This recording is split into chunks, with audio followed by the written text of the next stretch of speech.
ফিরলাম বিরতির পর। আর এবার চোখ রাখতেই হচ্ছে আন্তর্জাতিক খবরের দিকে। ভারতে এসেছেন বাংলাদেশের প্রধানমন্ত্রী শেখ হাসিনা। বিদেশ নীতি নিয়ে জয়শঙ্করের সঙ্গে ইতিমধ্যেই কথা হয়েছে তার, এবং তিস্তা চুক্তি নিয়েও কিন্তু আগ্রহী শেখ হাসিনা। তবে এবার একাধিক চুক্তি হতে পারে, 14টি চুক্তি করে একেবারে রেকর্ড গড়তে চাইছে দুই দেশ। তাহলে প্রধানমন্ত্রীর বা বাংলাদেশের যিনি প্রধানমন্ত্রী তার দাবি কি মেনে নেবে ভারত? সবকিছু নিয়ে কথা বলবো। আমাদের সঙ্গে ঢাকা থেকে রয়েছেন সাংবাদিক খালিদ হোসেন। খালিদ ভাই, কি খবর রয়েছে যে এই যে বৈঠক হতে চলেছে, এই যে এতগুলো চুক্তি হওয়ার কথা রয়েছে, তাতে কি দুই দেশ ঐক্যমত্য হতে পারবে? কিভাবে এগোতে চলেছে এই বৈঠক? সুমন্ত, আপনাকে ধন্যবাদ। আমরা যেটা জানতে পারছি যে নয়াদিল্লির হায়দ্রাবাদ হাউসে দ্বিপাক্ষিক বৈঠকে বসেছেন প্রধানমন্ত্রী শেখ হাসিনা ও ভারতের প্রধানমন্ত্রী নরেন্দ্র মোদী। মূলত দুপুরে এই বৈঠকের কথা আমরা জানতে পেরেছি।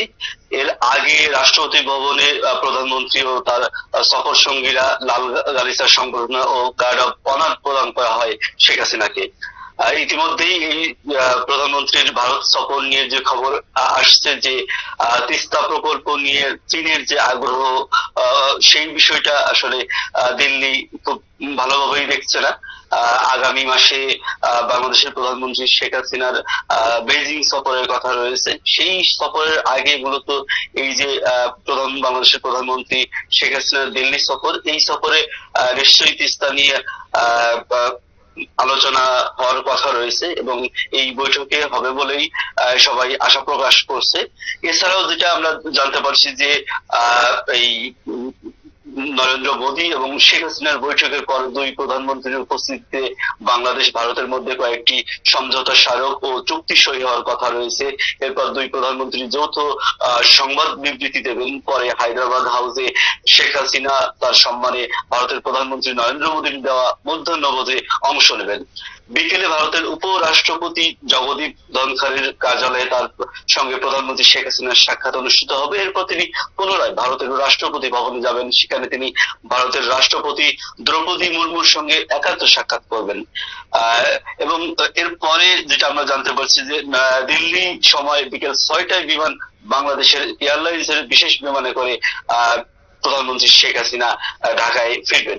মূলত এই বৈঠকের যে এবার যে আলোচনার বিষয়টা যেটা আমরা জানতে পারছি সেটা হচ্ছে যে এর আগে আপনি জেনে থাকবেন যে 2022 সালে ভারতের গিয়েছিলেন বাংলাদেশের প্রধানমন্ত্রী শেখ হাসিনা। তখন ভারতের প্রধানমন্ত্রী নরেন্দ্র মোদী এবং বাংলাদেশের প্রধানমন্ত্রী শেখ হাসিনার দ্বিপক্ষীয় এক বৈঠক অনুষ্ঠিত হয়েছিল। ওই বৈঠকে মূলত 7টি সমঝোতা স্মারক হয়, কথা হয় বাণিজ্য, বিনিয়োগ, অভিন্ন নদীর জল বন্টন, নিরাপত্তা সহযোগিতা, বিদ্যুৎ জ্বালানি খাতের বৃদ্ধি, সীমান্ত ব্যবস্থাপনা, মাদক ও মানব পাচার রোধ নিয়েও।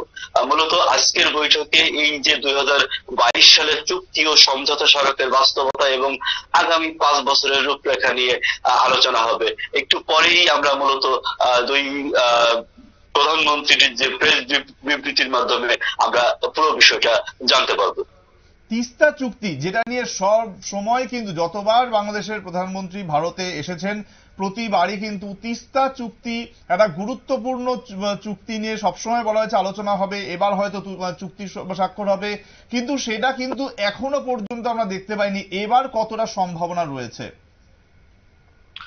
এবার সম্ভাবনা পাল্লাটা অনেক বেশি, কারণ যেটা ইতিমধ্যেই বলেছি যে বাংলাদেশে এই তিস্তা প্রকল্পে চীন আগ্রহ দেখিয়েছে।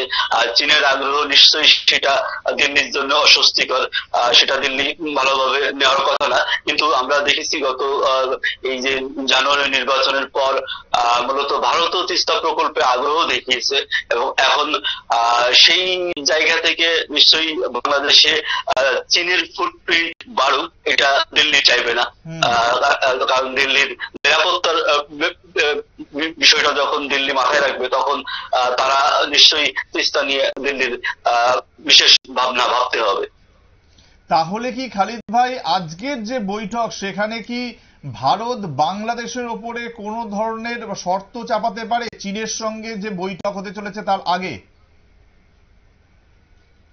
শর্ত তো নিশ্চয়ই একটা প্রকল্পের কিছু নীতিমালা, কিছু কৌশলগত দিক থাকে, যেহেতু আমরা জানি যে ভারত চীনের যে একটা প্রতিদ্বন্দ্বিতামূলক সম্পর্ক, সেই সম্পর্কের জায়গা থেকে বাংলাদেশ ভারতের সম্পর্ক অনন্য উচ্চতায়, বন্ধুত্বমূলক সম্পর্ক।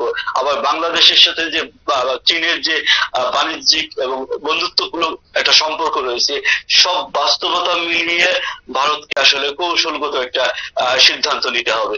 হুম হুম অনেক ধন্যবাদ খালিদ ভাই। খালিদ হোসেন ঢাকা থেকে তিনি আমাদের সঙ্গে কথা বলছিলেন, ঢাকার সাংবাদিক তিনি। এবং যেটা সব থেকে গুরুত্বপূর্ণ, আজকে যে বৈঠক হতে চলেছে এবং সেখানে কিন্তু ভারতের প্রধানমন্ত্রী এবং বাংলাদেশের প্রধানমন্ত্রীর মধ্যে এই যে বৈঠক, অত্যন্ত গুরুত্বপূর্ণ বৈঠক, সেখানে কিন্তু একাধিক চুক্তি স্বাক্ষর হতে পারে এবং তারপরেই কিন্তু বাংলাদেশের প্রধানমন্ত্রী এবং ভারতের প্রধানমন্ত্রী তারা জানাবেন যে আগামী দিনে তাদের পদক্ষেপ কি হতে চলেছে।